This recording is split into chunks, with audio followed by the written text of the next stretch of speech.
Patrick McNeil back here with you at the intermission, and joined now by former Cape Breton Eagles forward and member of tonight's opposing team, Matis Ouellet, in his first full season with the Val-d'Or Foreurs, second season in the league. Matis, what are your thoughts on the year so far for yourself and for your Foreurs? I think we had a good start this season. We had Robida, we had Doucet had a really good start. But obviously, we knew those two guys were going to be gone for Christmas. And I think we have a young team, but we have a promising team. We don't like the standing we are right now. But I think we're practicing all the stuff we do. I think we're going to be better, and we'll be ready for rolling for the rest of the season. Going back to when you came to Cape Breton, and it's funny because you and I talked about this before we started recording, how it was this long road trip for the Eagles that you made your debut last year to start the second part of the season. How did you feel when you found out you were coming to Cape Breton from Charlottetown?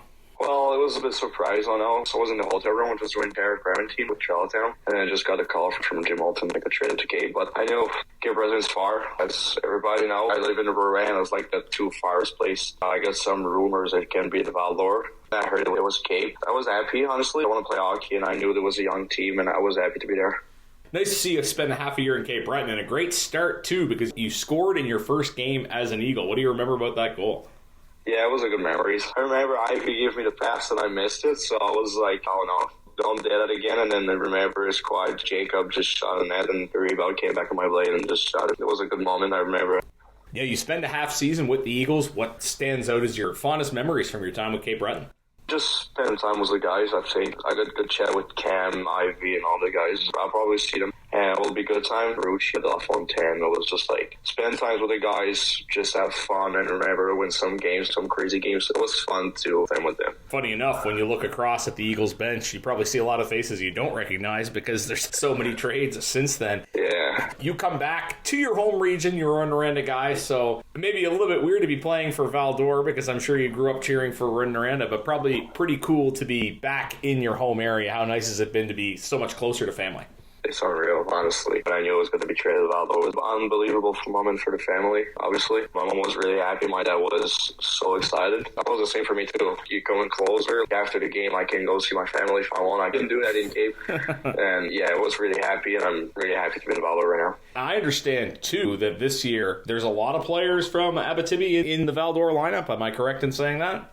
Yeah, I don't remember the correct number, but I know we're 7-ish. There's a lot of players from Abitibi in the team.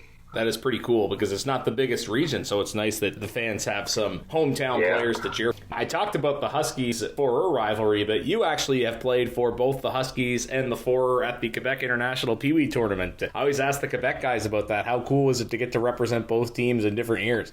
That was nice, obviously. I didn't have the chance to get far in the tournament both years, but it was like an unbelievable moment, and I just watched, I watched 2 days ago the team of Ukraine, I think, if I say it right.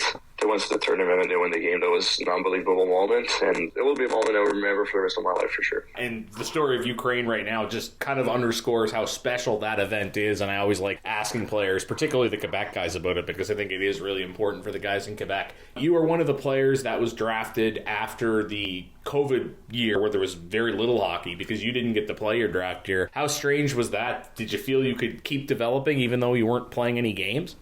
Like you said, we didn't play any games at all. I had to manage that, like going more in the gym, spend more time on the ice after practice and all this stuff. I mean, just spend more practicing after practice and go to the gym more. Stuff I can't do during a regular season because we had so many games during a season. Like, you can't do that on a basic day. I think it works. Last week, you had a 4-point game against Victoriaville. You guys gave the Teague a really tough time in that game. How much of a highlight was that for you to set a new career high? It was nice. It was special, honestly. It was good for the team, too. I think we were like on 7-loss streaks or something, so getting back at it, especially against Victoriaville, was pretty nice. No doubt about that. What's interesting is you were a player that was obviously offensively gifted coming into the QMJHL. I know you love to score. How much of an adjustment was it coming into the league when you're playing against older players? Did you have to change your game a little bit? How weird is it to be a scorer and then find yourself playing against all these 19 and 20-year-old guys? Yeah, obviously, like, I knew when I came to the Q, it's going to be harder. I'm going to have to put hard work on it. Against 19 and 20 years old, it's not going to be easy. They're older, they're stronger, obviously. I just try, like I said, try to put more practicing after practice, go to the gym if I can, get stronger, get bigger. And obviously, I think it works. Now, you and I talked about before recording as well how you come to Cape Breton and Charlottetown before that, so obviously you're in English communities, but you don't get the chance to talk much English in Val-d'Or, I guess. You seem to be doing okay in this interview, but you don't speak much English at all in Val-d'Or at this point, I guess? No, not really. I had the first half, I spoke more because we have more English guy on the team. I think we have Kill McCollum. Deuce has speak both, so I try sometimes to speak English with him, like just first day with my base English. But the only one who speaks English in the team right now is Sabulka. It's the only one. Everybody else in the team speak French. A lot of us speak in French right now. Very good. At least you still have the English based on this, and you can talk to David Doucette about Cape Breton, of course, but yeah. Also played with the Eagles before you were in Cape Breton. The last thing I'll ask, if somebody hadn't watched you play before, how would you describe yourself as a player? Energy guy. I like to put myself in the game. I like to score goals. I like to play both sides of the ice. I'm a guy who play both sides of the ice. I'm a strong player. I like to score goals and tell the team to win. Hopefully you'll get the chance to do that plenty before your Q career ends. Best of luck with everything going forward, Matis. Thanks for this. Thank you. That is Matis Ouellet, former Eagles forward, currently playing for the Val-d'Or Foreurs, so we're seeing him in action tonight. You're listening to the intermission of Cape Breton Credit Union Eagles Hockey, 1270 CJCB.